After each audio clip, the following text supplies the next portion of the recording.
Բարի երեկո։ Փակ TV եթերում լուրերի հետքերով հաղորդումն է։ Մենք աշխատում ենք ամենօրյա ռեժիմով, որպեսզի մեր հեռուստադիտողը մշտապես լինի տեղեկացված եւ բաց չթողնի օրվա ամենակարևորն ու բացառիկը։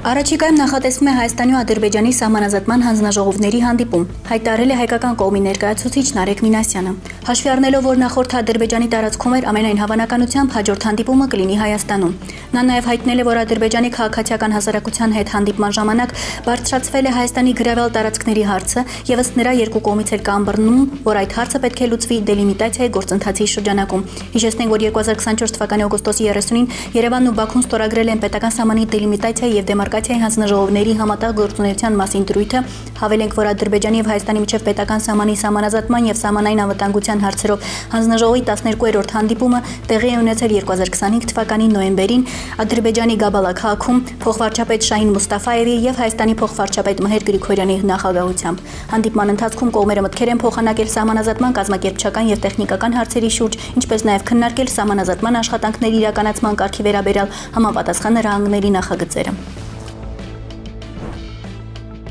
Հրապարակ օրաթերթը գրում է. չնայած իշխանությունը փորձում է քարոզչական վակուում առաջացնել, տպավորություն ստեղծելով, թե միայն իրենք են եւ իրենց սարերը, քաղաքական դաշտնամայի է, ընդդիմությունը մեռած, սակայն այս օրերին ընդդիմադիր դաշտում ակտիվ վերադասավորումներ, բանակցություններ են ընթանում, նոր միավորներ են ձևավորվում։ Տեղի ունեցել Մայր Հայաստան կուսակցության համագումարը եւ կուսակցության նախագահ Անդրանիկ Թևանյանը հայտարարել է, որ հունիսի 7-ի ընտրություններին մասնակցելու է Բարգավաճ Հայաստան կուսակցության հետ։ Թևանյանի խոսքով իրենք փորձել են լայն ընդդիմադիր կոնսոլիդացիա ապահովել եւ ընտրություններին մասնակցել մեկ ընդդիմադիր բևեռով, սակայն չի հաջողվել։ Ուստի նրա խոսքով Մայր Հայաստանն իր գաղափարներով հարստացնելու է առաջարկ Հայաստանի ծրագիրը, դառնալով համահեղինակ։ Տեղեկացանք, որ արդեն բանակցություններ են սկսվել նաև Հայրենի կուսակցության ղեկավար Արտուր Վանեցյանի եւ Գագիկ Ծառուկյանի միջև։ Նույն պլատֆորմով մասնակցելու մասին ավելի վաղ հայտարարել էր նաև Դեմոկրատական այլընտրանք կուսակցության նախագահ Սուրեն Սուրենյանցը։ 2026 թվականի հունվարին Ադրբեջանը Հայաստան է արտահանել 2.4 միլիոն դոլարի ապրանքներ։ Հայտարարում են պետական մաքսային կոմիտեից։ Տեղեկատվության համաձայն սա կազմել է Ադրբեջանի արտահանման ընդհանուր ծավալի 0.11%-ը։ Նշենք, որ Ադրբեջանը սկսել է նավթամթերք մատակարարել Հայաստան անցյալ տարի։ Հիշեցնենք, դեկտեմբերի 19-ին Հայաստան է ժամանել Սոկար ընկերության բենզինի 22 վագոնից բաղկացած գնացքը, որին հաջորդել է մատակարարման եւս 2 խմբականակ։ Հայաստանի Հանրապետության էկոնոմիկայի նախարարն էլ հայտարարել է, որ ներկայումս Ադրբեջանից Հայաստան է ներկրվում միայն նավթամթերք, բենզին եւ դիզելային վառելիք, մինչդեռ հայկական արտադրանքը դեռևս չի արտահանվում Ադրբեջան։ Թուրքիայի պաշտպանության նախարարությունը ՆԱՏՕ-ի Ստիդֆեստ զորավարժությունների ընթացքում ցուցադրել է ցամաքային ռազմածովային եւ օդային ստորաբաժանումների հնարավորությունները։ Հարվածային անօդաչու թռչող սարքերը զորավարժությունների ժամանակ թռիչք են կատարել, բարձր ճշգրտությամբ խոցել են նշանակված թիրախները Բալտիկ ծովում եւ բարեհաջող վերադարձել նավ։ Նշենք, որ Թուրքիան համագործակցում է Ադրբեջանի հետ։ Երկկողմ տնտեսական համագործակցության ռազմավարական նպատակն է փոխադարձ առևտրի ծավալը հասցնել 15 միլիարդ դոլարի եւ փոխադարձ առևտրում առաջի տեղը բերել Թուրքիան եւ Ադրբեջանին, ամրապնդելով նրանց դիրքերը որպես միմյանց համար առանցքային տնտեսական գործընկերներ։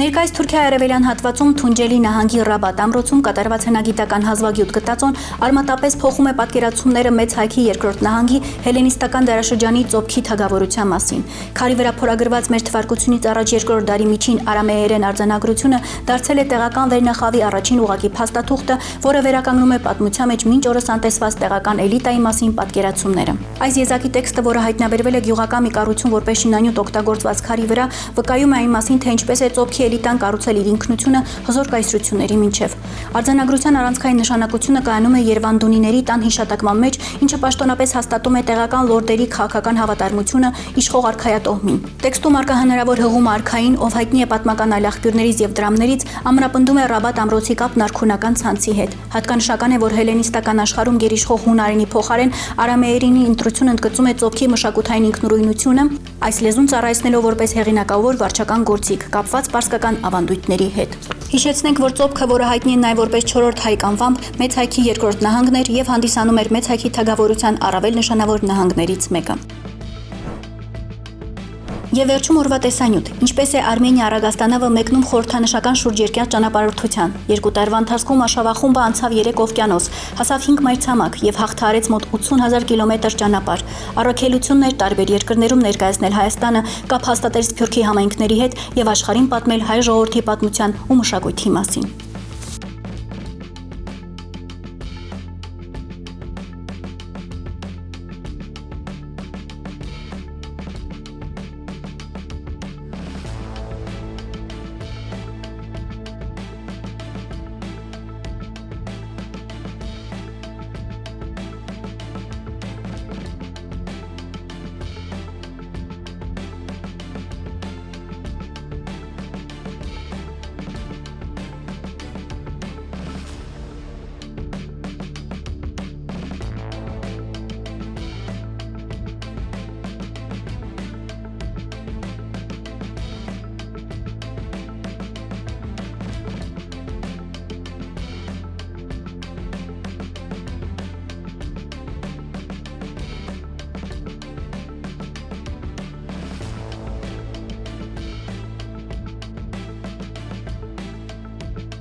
Այսօրվա համար այսքանը, իսկ դուք շարունակեք մնալ Փակ TV-ի հետ լուրերի հետքերով եւ մի մոռացեք դառնալ մեր YouTube-յան ալիքի բաժանորդը օրվա ամենակարևորն ու բացառիկը բաց չթողնելու համար։